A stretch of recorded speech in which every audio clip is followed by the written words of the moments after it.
My name is Reverend Harry Morodu.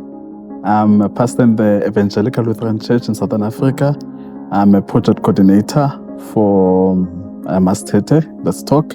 Well, it was an interesting project, actually. For one, we did a study process where we did focus group discussions, where we're interviewing young people around South Africa. So far, we interviewed 121 young people, and we had some insights on their experiences and opinions on sexuality and gender-based violence. And so far, the insights we had discovered that actually gender-based violence is something that does not happen in our homes, but also in institutions just like the church, where pastors are supposed to be shepherds, but they have turned into wolves who are abusing young men, young women, and women in the church. And it seems like the church does not have a system of assisting the survivors of gender-based violence. Nonetheless, I think the biggest challenge was this project happened during COVID-19. So mobilizing young people was a struggle. But yeah, so far it went well. So far we've done only consultations. The purpose was just to get the overview of experiences and opinions. But around August, we are having a brunch meeting where we would be having 80 young people. And the purpose of the brunch meeting is now to have a dialogue with religious leaders to talk about sexuality, because as Lutherans, we say sex is a gift. Sexuality is a gracious gift. And now I think for many years, the church has been controlling the topic on sex.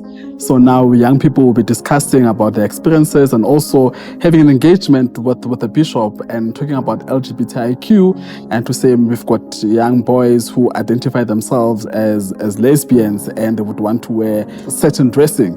So that on its own, it will be an interesting conversation to have with the bishop and young people. Generally, I think one of my point where I've been actually thinking about is the issue of safe spaces, because our project is more about creating safe spaces. And in one of our conversations was, what is a safe space and how do we define and what makes that space to be safe? Because in our journey, we have seen how facilitators, even leaders, they have a mouth and a foot syndrome, where in spaces we speak about gender-based violence, we are against gender-based violence, but immediately when we are outside those spaces, we're actually perpetrators. We've got pastors, activists, and professors who are speaking against gender-based violence, but immediately when they move out of those spaces in their own homes, they're the ones who are perpetrating the same violence. So for me, that was an interesting conversation, and also I'd like to hear more. What will young people say about this thing of safe space?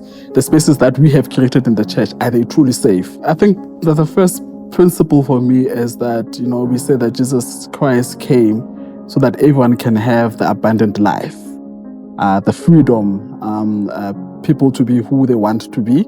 So beyond this project, I would like to see more young people being in spaces where they are free, where they are celebrated without being discriminated. So that is what I'm looking for.